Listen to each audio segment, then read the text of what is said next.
The Abbott and Costello program, brought to you by Camel, the cigarette that's first in the service according to actual sales records. See if your throat and your taste don't make Camel a first with you, too. Find out for yourself. Listen to the happy rhythms of Freddie Rich and his orchestra, the swingy songs of Connie Haynes. And with Halloween fast approaching, we remind you of the time Frankenstein met Dracula and said, "Hey, Abbott!"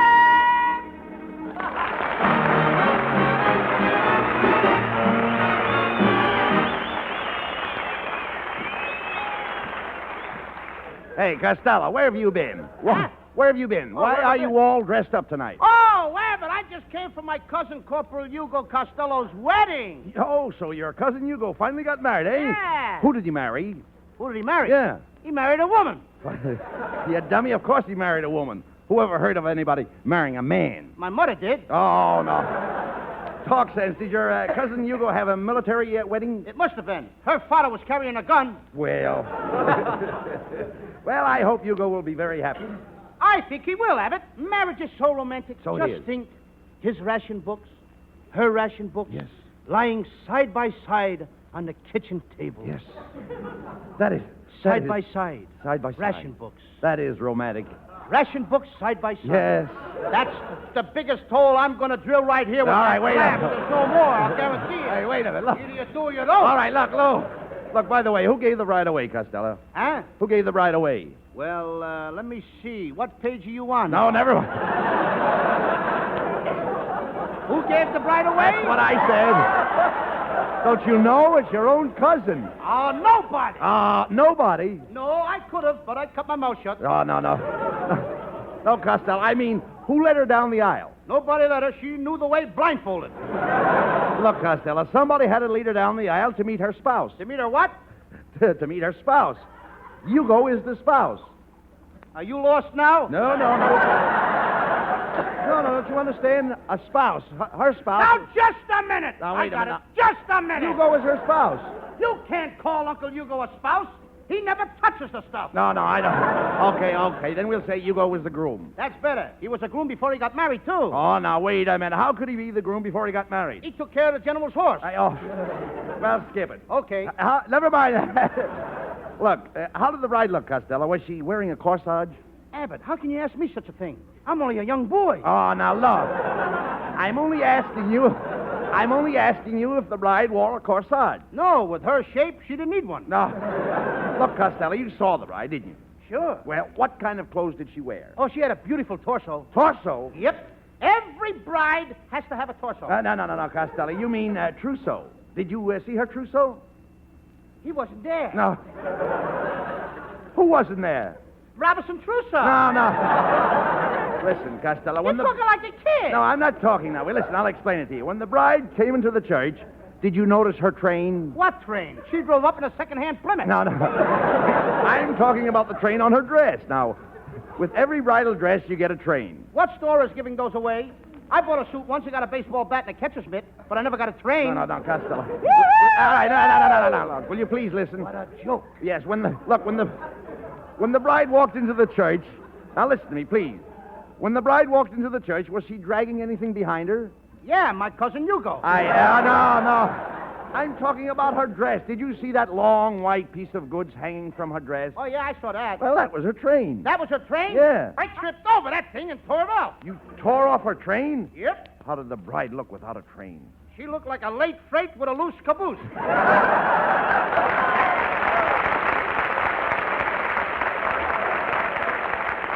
Costello, you're not fit to talk to an idiot. Okay, then I'll have to write your note. Costello, will you shut up? All right. Shut up. Now, I have a definite reason for wanting to know about this wedding. Now, listen to me, please. I'm still thinking about your $75 that we have in the bank. Yeah. Now, we're going to make that money. Will you listen to me, please? Turn around here. Go ahead. All right, now we're going to Do I take have that to money. look at you? Yes. We're going to take that money and open a matrimonial agency. Going to open up a matrimonial That's agency. what we're going not to do. Not me, Abbott. Why I ain't not? going to be responsible for sticking guys with mother-in-laws. Oh, what's Not wrong? me. What's wrong with mother-in-laws? You know what a mother-in-law is? Yes. Our mother-in-law is the Gestapo with bloomers. No.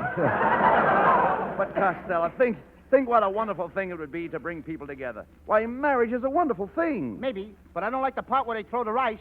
They threw rice at my cousin Hugo today, and it's too messy. Oh, come. It's too messy. Rice isn't messy. It is messy when it's mixed with chop suey. Oh, nonsense. Weddings are beautiful. Don't you like the old-fashioned unions? No, they itch me all over. No, cut that out. Please.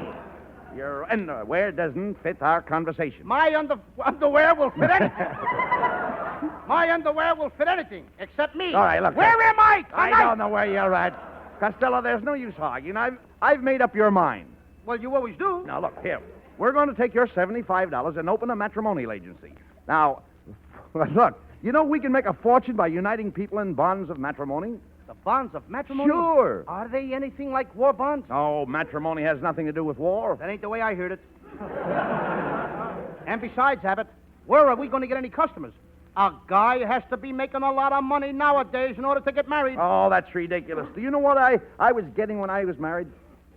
Do I know what you was getting when you got married? Yes. No, and I'll bet you didn't either. No, I didn't. Get out of here.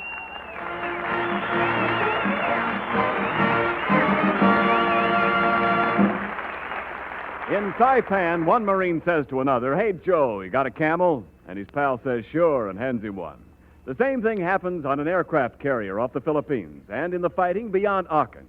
And then, too, people at home are smoking more than ever before.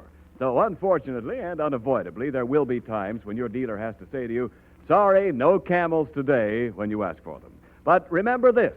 Camel's kind, cool, throat-easy mildness and Camel's rich, full, fresh flavor make Camels worth asking for again the very next time you buy cigarettes. C-A-M-E-L. Camels, the cigarette of costlier tobaccos.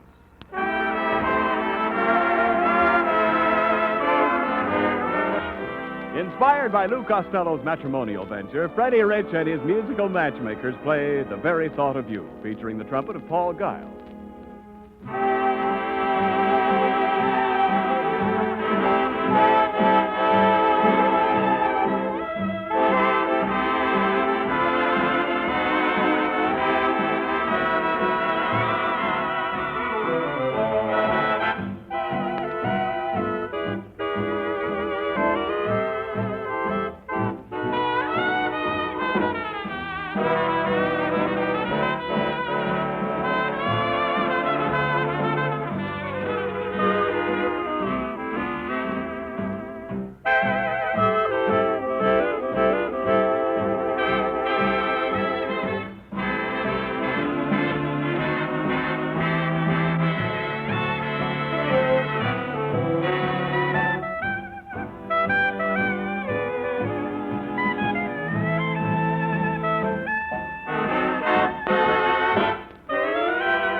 Well, Costello.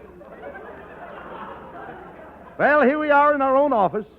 Well, yeah, here we are. Hello, Ken. How are you? Ken. Come over here a minute, Ken. How you been? Hey, you've got something to say to the folks, haven't you, I Ken? have something to say to the Yeah, folks? why not tell the folks right from our office?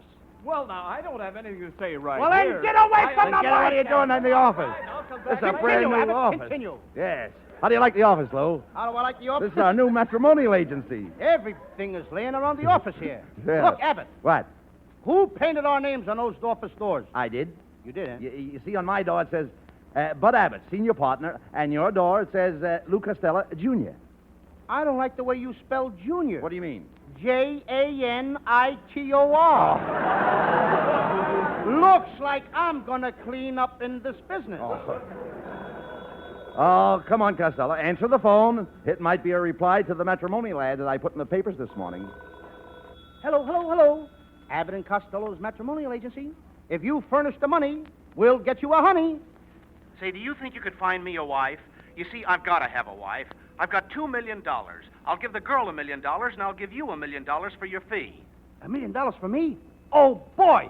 Come right over to the office. I can't come over. They won't let me out of here. But I'm all right, I tell you. I'm all right. Hey, Abbott, what paper did you put that ad in? The Hardware Journal. I thought so. One of the nuts just called up. I'm looking for a man. I've got to have a man. I must have a man. I tell you, I must have a man. Lady, put me down! Just a minute, miss. What can we do for you? All my life I've been looking for the ideal man, and at last I found him. I love this little fat boy. Oh, speak to me, my chubby little Romeo. Tell me that you love me. Speak to me. Speak to me. Why don't you say something? I can't. You're standing on my chest. Get it up! Oh, you wonderful man.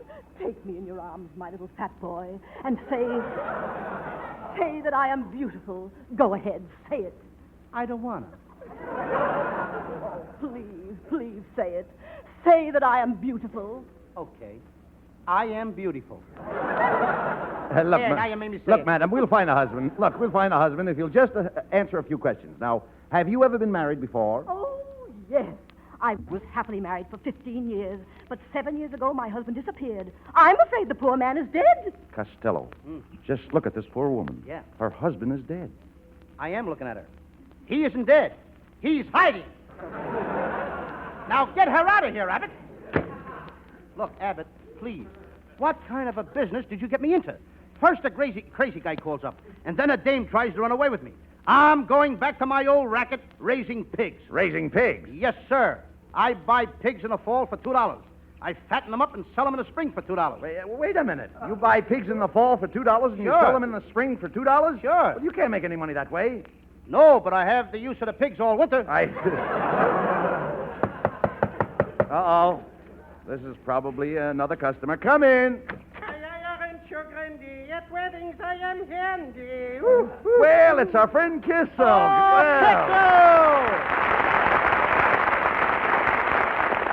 Kitzel, what brought you here? Well, I heard that you two kiddies were in the matrimonial business, so I left Chicago and I came out here on a Greyhound. You came out here on a Greyhound. Yes. How did you ever stay on his back? How did I stay on his back?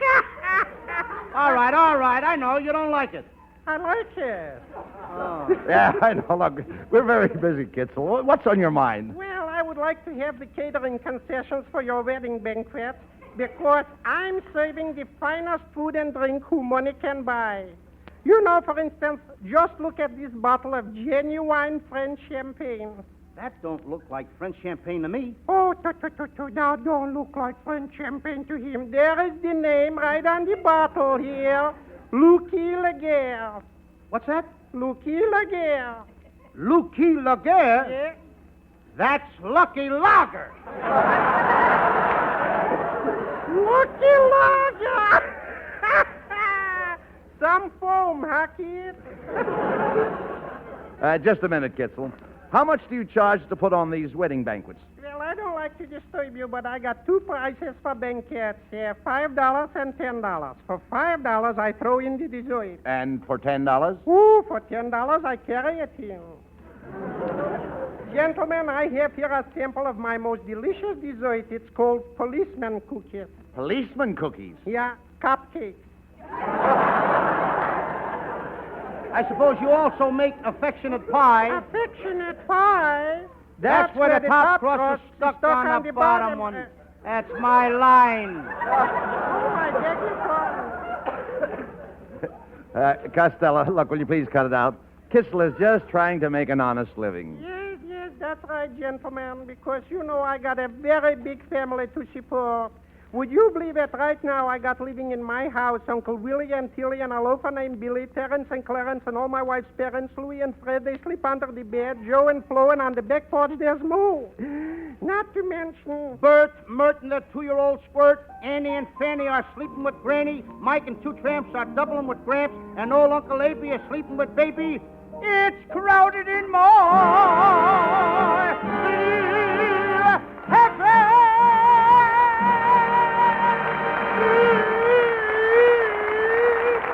As a possible theme song for the Abbott and Costello Matrimonial Bureau, our singing star Connie Haynes suggests It Had to Be You. Sing it out there, Connie.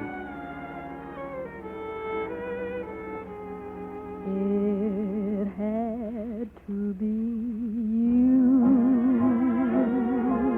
It had to be you.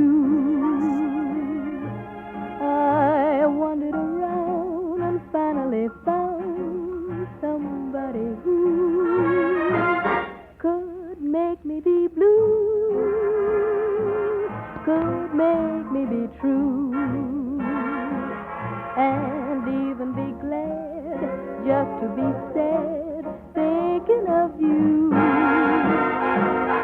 Some others I've seen might never be mean, might never be cross or try to be boss, but they wouldn't do. For nobody else gave me a thrill. With all your faults, I love you still. It had to be you, wonderful you. It had to be you. Some others I've seen might never be mean, might never be cross, or try to be boss, they wouldn't do. For nobody else gave me a thrill. With all your faults, I love you still. It had to be you, wonderful you. It had to be you. Yes, it'll always be. No, it'll have to be. Sure, it'll always be. No one but you.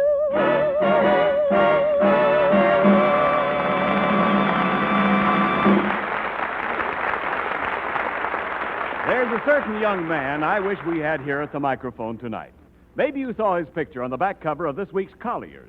It's also in Life magazine coming out tomorrow. However, he can't be here because right now he's probably somewhere over the Himalaya Mountains between India and China, flying one of Pan American's big planes. His name is Captain Charles Sharkey, and he's flown over 1,900 hours on that zero-infested run. After a 10-hour stretch in the cockpit of a DC-53, he says, nothing tastes so good as a Camel. They're mild and cool, and the flavor's swell. C-A-M-E-L-S. Camels, the cigarette of costlier tobaccos.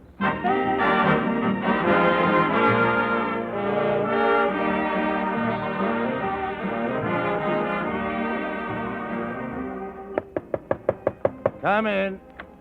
Good afternoon, gentlemen. I'm from the Marriage License Bureau. Mr. Costello, do you understand the laws governing marriage? I do. And Mr. Abbott, do you understand the marriage laws? I do. Very well. I now pronounce you man and wife. $5, please. Hey, this is a fine business, Abbott. I can't understand why we haven't got any customers coming in. I put an ad in the paper this morning. How did the ad read? I don't know. Freddie Rich probably can tell you better than me. Well, I'll tell you. The ad said, gentleman with bottle of olives would like to meet a lady with a pint of gin.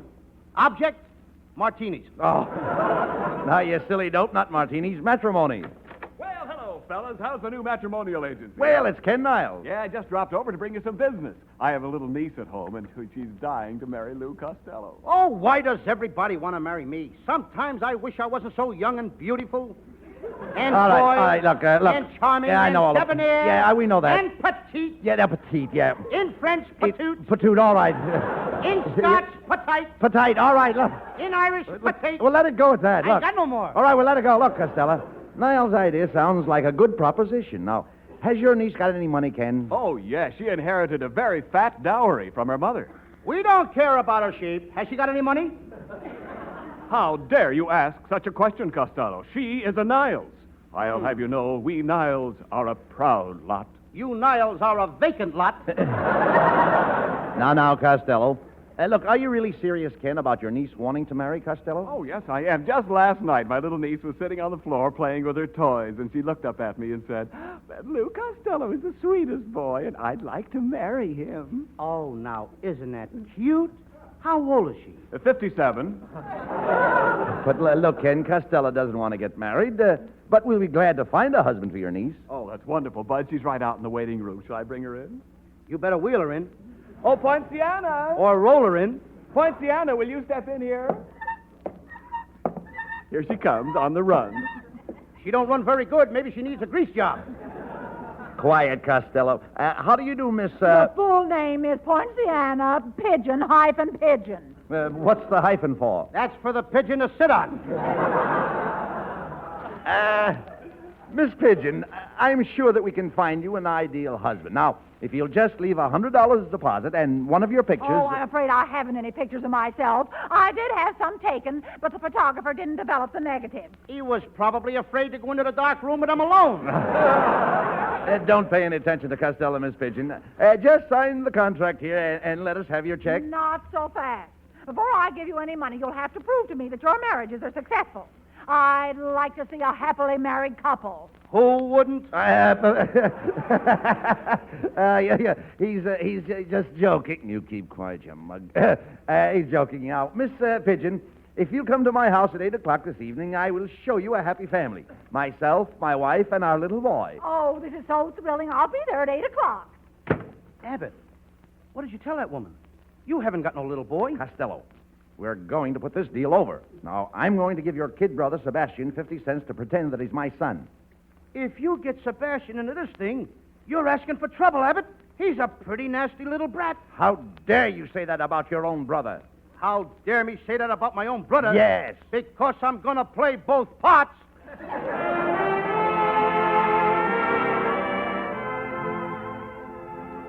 Well, Abbott, I bring my little kid brother Sebastian over to play the part of your son. Yeah, but I ain't gonna do it. Sebastian, you'll do as you are told. Oh, yeah? Yeah. Oh, yeah? Yeah. Oh, yeah? Yeah. Tie score. Uh-oh. Now, there's Miss Pigeon now. Sebastian, you answer the door, and I'll go in the kitchen and get Mrs. Abbott. Well, good evening, little boy. I'm Miss Pigeon. Hi, Miss Pigeon. Oh, high voice. Hi, Miss Pigeon. Pull up a perch and sit down. Spread your feathers. My, what a quaint little fellow. I just love little boys like you. I wish I had 14 little boys, and I wish every one of them was just like you. You want 14 kids just like me? Yes. Let me smell your breath.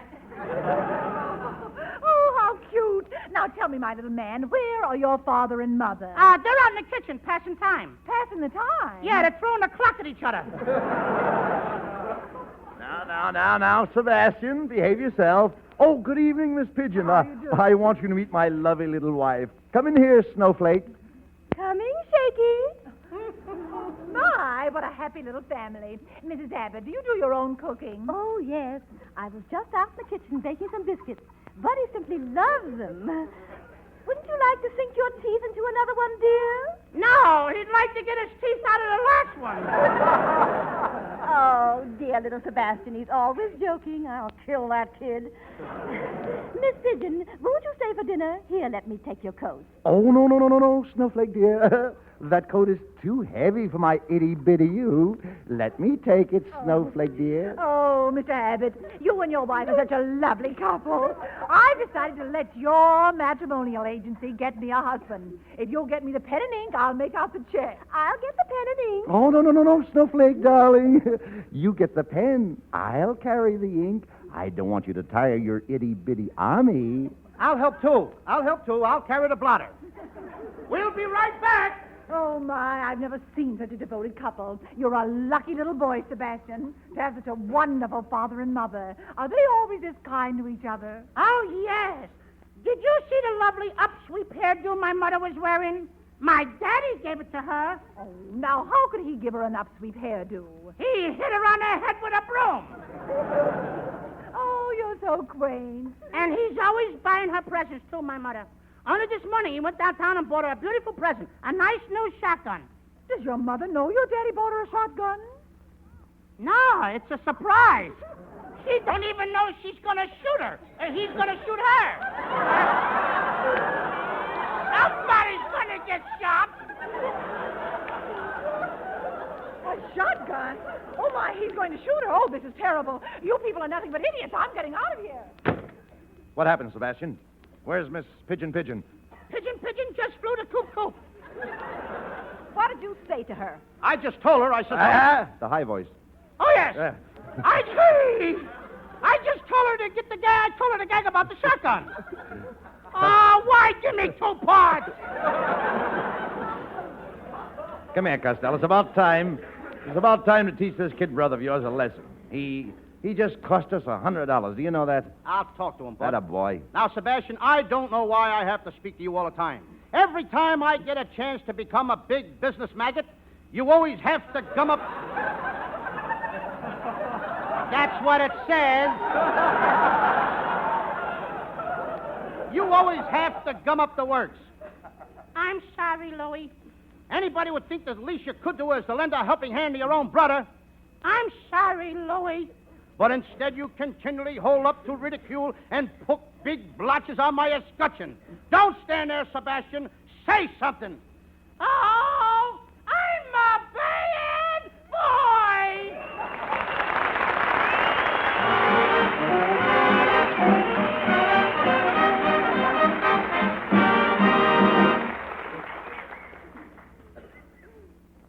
Abbott and Costello will be back with you in just a moment.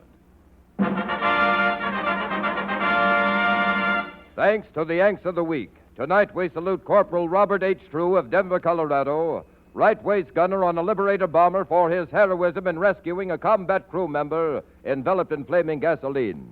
In your honor, Corporal True, the makers of Camels are sending to our fighters overseas 400,000 Camel cigarettes.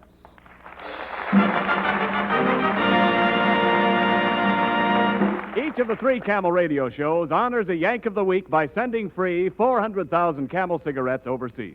A total of more than 1 million Camels sent free each week. In this country, the Camel caravans traveling from camp to camp have thanked audiences of more than 4 million Yanks with free shows and free Camels. Camel broadcasts go out to the United States 3 times a week, our shortwave to our men overseas and to South America. Listen tomorrow to Jimmy Durante and Gary Moore. Monday to Bob Hawke in Thanks to the Yanks. And next Thursday to Abbott and Costello. And now here are Bud and Lou back for a few final words. Thanks, Ken. And all we want to say, folks, is bye, bonds. Buy plenty of them. Good night, everybody. Good night, everybody. Good night.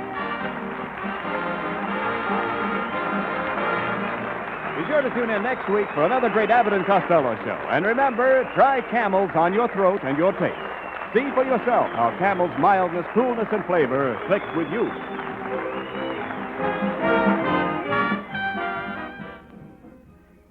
Somewhere right now, a man who's had a hard day is sitting in a soft, easy chair, ready to relax as he packs his pipe. He takes a certain famous red package out of his pocket. His nostrils thrill to the rich aroma of fresh tobacco.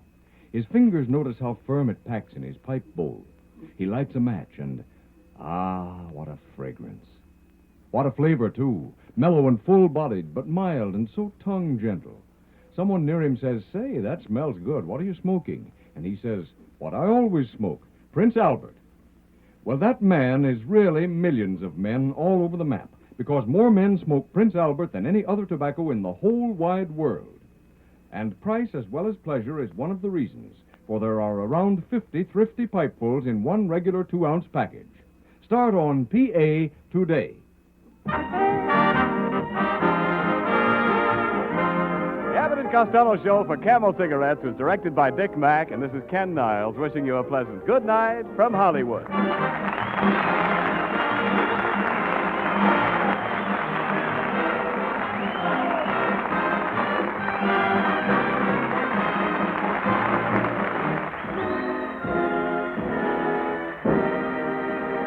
This is the National Broadcasting Company. KFI.